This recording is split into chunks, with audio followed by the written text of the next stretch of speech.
I'm at the Ultimate Fishing Expo here in Cullman, Alabama, and I got to stop by a booth that honestly I was told was a secret. And come to find out, it's not a secret. We don't want it to be a secret. And that's the Stealth Lures booth. I'm here with Saxton Long, and I was super excited to talk about it on the show the other night because it was one of those things where as soon as somebody said something, I was like, okay, so now we're talking about it. And we want to get that bait out there because I'll be honest with you, I'm not a super huge A-rig guy, but I got to throw it up on Chickamauga, and I absolutely love the bait. So I want to talk to you about it. Listen, tell me the backstory. Tell me how it came about, the design ideas, what got you going in that direction, and tell me where you're going in the future with it. So I actually invented this back in 2018. I was actually at my girlfriend's house, and her dad had some duck decoys sitting on the deck. Yep. And I seen this clear line that he had weights on. And I was like, just a light bulb went off, and I was like, why can't I make an A-rig out of that? Right. And so he let me have a few feet of it, and I went home and started tinkering with it. And I basically cut 5 pieces off of it, took some thread and wrapped around it, and then took it to the pond. And I first swam it, I think it was June of 2018. Okay. And so as soon as I seen it in the water, I was like, dang, I think I got something here. Right. And so after that, I pretty much just started messing around with getting a head designed on it and making molds and stuff and just making it better and better and better. And then fast forward about 2 years of tinkering, I had a working model, and then I started catching a bunch of fish on it. Right. So then I had a company to basically take a 3D image of it, and then we got it all symmetrical, made some more molds, and then that was my handmade version. Right. So once I had all that dialed, I started selling it locally in Knoxville and around North Alabama. Right. For 2 or 3 years. And it was pretty much a secret around there. Like, I didn't let it, I told anybody, I was like, do not post this. Yeah. I don't want it on social media. And so it became a pretty big thing around there. And finally, it took about 2 more years to get all my manufacturing stuff set up. Right. And it was January of 2024.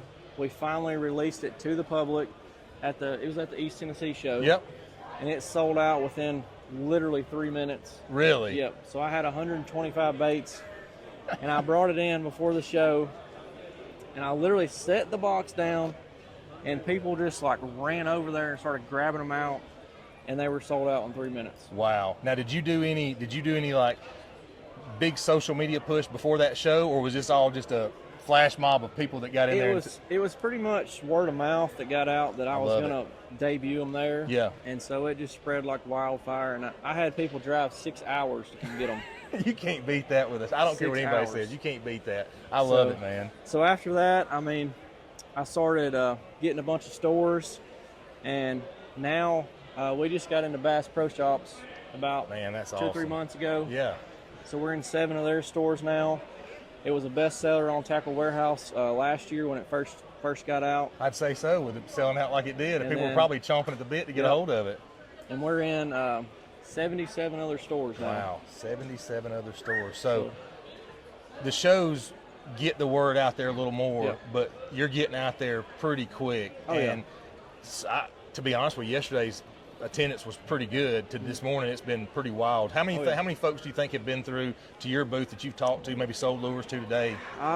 We've definitely moved several hundred of them throughout the show. And we've probably talked to, God, I don't even know, thousands. Yeah, I saw you carrying a big box. And was that restock box? Yep, that was a restock box. I like it. Alan said he saw you carrying a box out, and I saw you carrying one back. I said, that's got to be more lures. So that's good. Yep. So, because honestly, I bought a few of the minnows that I wanted to buy, and I was like, I'm saving the rest of my money to come over here and buy some A-rigs because, again, for somebody that's new at throwing A-rigs, this is a very forgiving A-rig for me. And that was the big thing is, like, I've thrown so many A-rigs away because they'll sit in the boat, they'll rush, whatever, and they're ball and chain, man. They're tough to do, and I really like Rob Rablowski. Don't be mad at me. We've already put it out there. He had me throwing these up at Chick, and I liked it a lot. It's an easy to throw A-rig, and that's what I really like about it. And for pressured fish, I'm sure that's really the mindset behind. It makes a huge difference. Yeah. I've tested it for years and years.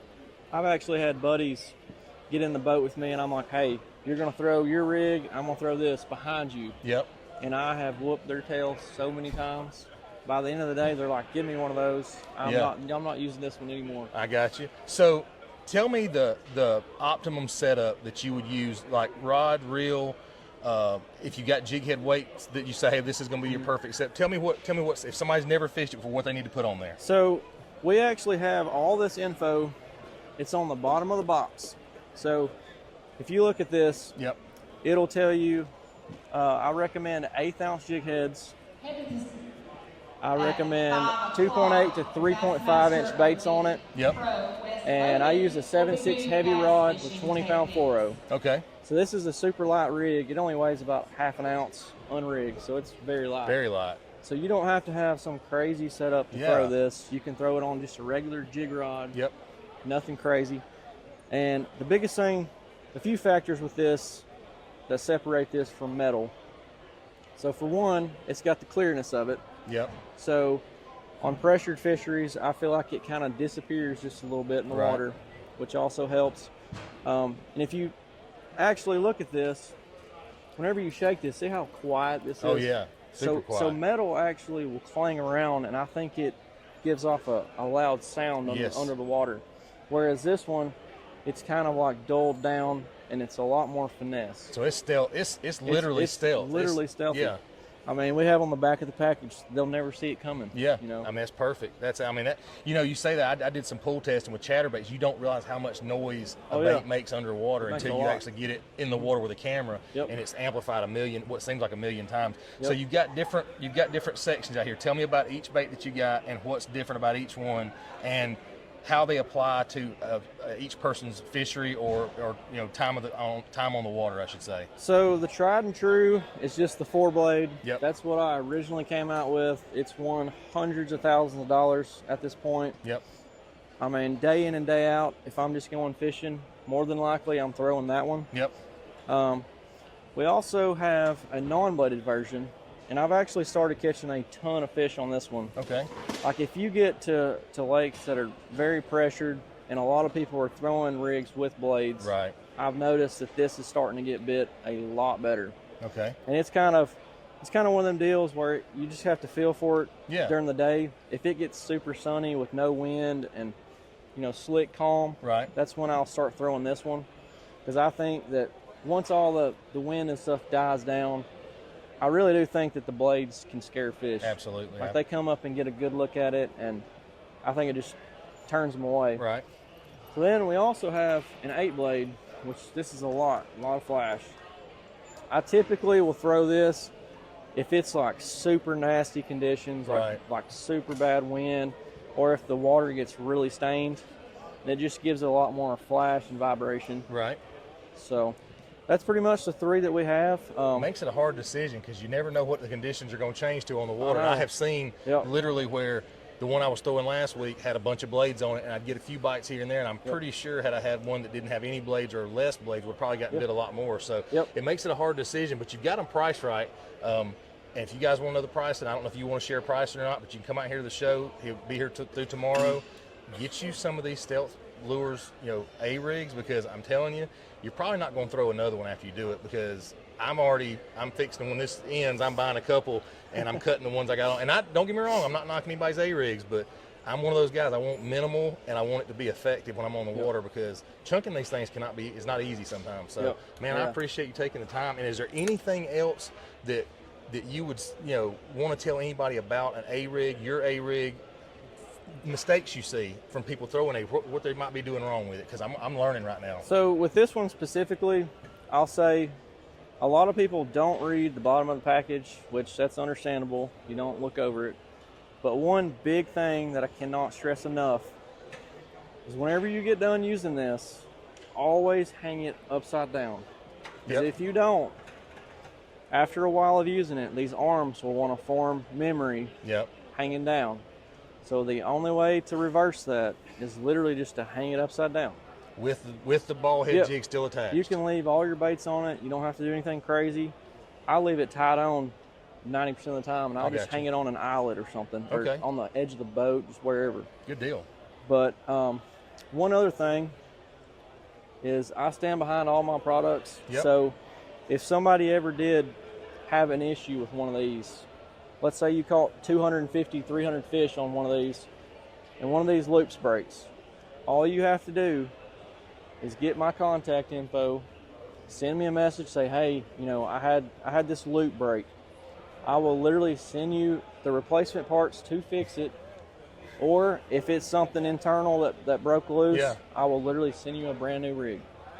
So you're saying... So you pretty much have a lifetime warranty on this thing. I didn't want to put words in your mouth, but that sounds like a lifetime warranty on it. Yeah, I mean, I've got guys that are still throwing the same exact rigs from 3 to 4 years ago. Man, like they're even throwing prototypes back when I hand made them. Yeah. Still catching fish on them. You can't beat that. But I just want everybody to know that if you do have issues, I will fix it. Wow. That right there is worth any dollar you spend on a bait, because and look, and y'all take that with, I've seen guys where they literally drop the rods off the boat and go, do I get a warranty on the rods? Like, no, you don't get it for losing it. You get it for breaking it. So just keep it. But yeah, so that's amazing. You can't beat that at all, man. No. I think that's a good place to end the interview, because you really can't top that. A lifetime pretty much warranty on it. That's hard to beat. Man, I appreciate you the heck out of you doing the interview. I appreciate it. Yeah, so we're going to end this before my wife sees how much I'm fixing to spend. So.